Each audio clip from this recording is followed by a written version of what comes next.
யாருக்கும் பாரபட்சம் பார்க்காமல் நல்லது செய்ததற்கும் நன்மையும் கெட்டதற்கு ஏற்ற கெடு பலனும் தரக்கூடிய பொங்கு சனீஸ்வரனின் சன்னதி திருவாரூர் மாவட்டத்தில் திருக்கொள்ளிக்காடு என்ற கிராமத்தில் அக்னீஸ்வரர் திருக்கோயில் ரிஷிகள் தவமிருந்த இறைவனை தரிசித்து பலனடைந்த திருத்தலங்கள் நம் நாட்டில் பல உண்டு என்ற போதிலும் தேவர்களில் ஒருவராகிய அக்னி பகவானும் நவகிரகங்களில் ஒருவராகிய சனி பகவானும் தவமிருந்து இறைவனை தரிசித்த ஒரு தலம்தான் திருக்கொள்ளிக்காடு ஸ்ரீ அக்னீஸ்வரர் திருக்கோயில்.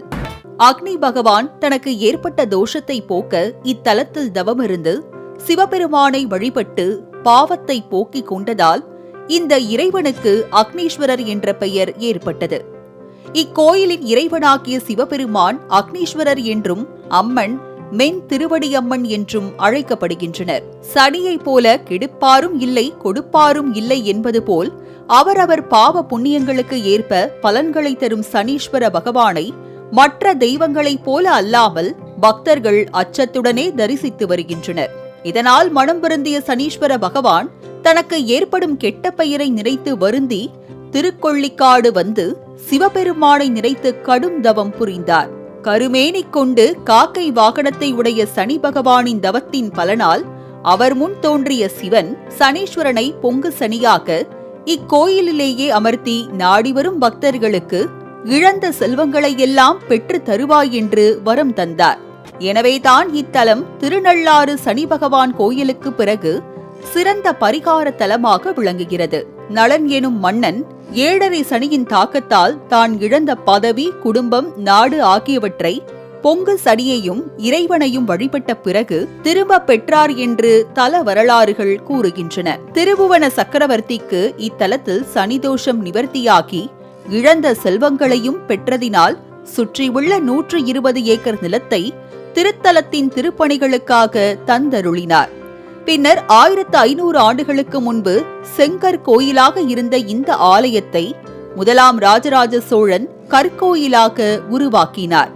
7.5 சனி, மங்கு சனி, பொங்கு சனி, பாத சனி, அஷ்டம சனிகளால் பாதிக்கப்பட்டவர்கள் இந்த கோயிலில் வந்து இறைவனுக்கும் நவகிரகங்களுக்கும் வழிபாடு செய்வதால் தீமையான பலன்கள் ஏற்படாமல் நன்மைகளை அள்ளி தருவார் இந்த பொங்கு சனி பகவான் என்பது ஐதீகம்.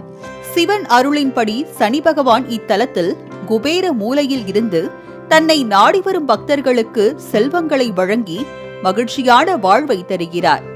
அதுவும் சனி சன்னதி அருகே மகாலட்சுமி சன்னதியும் அமைந்துள்ளதால் பொருள் செல்வத்தை அள்ளி தருபவராக இவர் விளங்குவதாக பக்தர்கள் தெரிவிக்கின்றனர். மற்ற எல்லா கோயில்களிலும் நவகிரக விக்கிரகங்கள் ஒருவரை ஒருவர் நேரடியாக பார்க்காதவாறு இருக்கின்ற நிலையில் இங்கு பா எழுத்து வடிவில் 9 கிரகங்களும் ஒருவரை ஒருவர் பார்த்தவாறு இருப்பது கோயிலின் சிறப்புக்குரிய ஒன்றாகும்.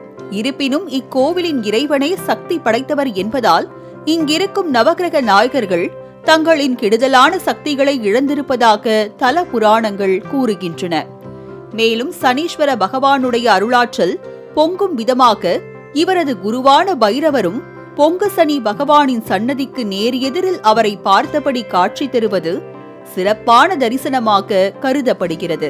வேலை கிடைக்கவில்லை என்று நினைப்பவர்கள் திருக்கொள்ளிக்காடு அக்னீஸ்வர தலத்திற்கு சென்று அங்குள்ள அக்னீஸ்வரரையும் பொங்கு சனியையும் மனதார வழிபடுங்கள். வேலை கிடைத்ததும் வாங்கும் வருவாயில் கொஞ்சம் அன்னதானம் செய்யுங்கள் என பக்தர்கள் தெரிவிக்கின்றனர். சிவன் தேவியுடன் சனி பகவானுக்கு திருக்காட்சி அளித்த போது தனம் மற்றும் தானியங்களுக்கு அதிபதியாக இருந்து அனைவருக்கும் அடியேன் அருள வேண்டும், குபேர சம்பத்துகளை தருபவனாக ஆயுளுக்கும் ஆரோக்கியத்திற்கும் அதிபதியாக இருந்து உயிர்களுக்கு வரமளிக்க வேண்டும் என சிவனாரிடம் வரம் கேட்டார் சனி பகவான். அப்படியே ஆகட்டும் என வரத்தை தந்தருளியதால் இந்த பகவானை இங்கு வந்து வணங்கும் போது அனைத்து அருளும் பெறுவதாக பலனடைந்தவர்கள் தெரிவிக்கின்றனர். மாலை முரசு தொலைக்காட்சி செய்திகளுக்காக செய்தியாளர் கருணாநிதியுடன் நந்தகுமார்.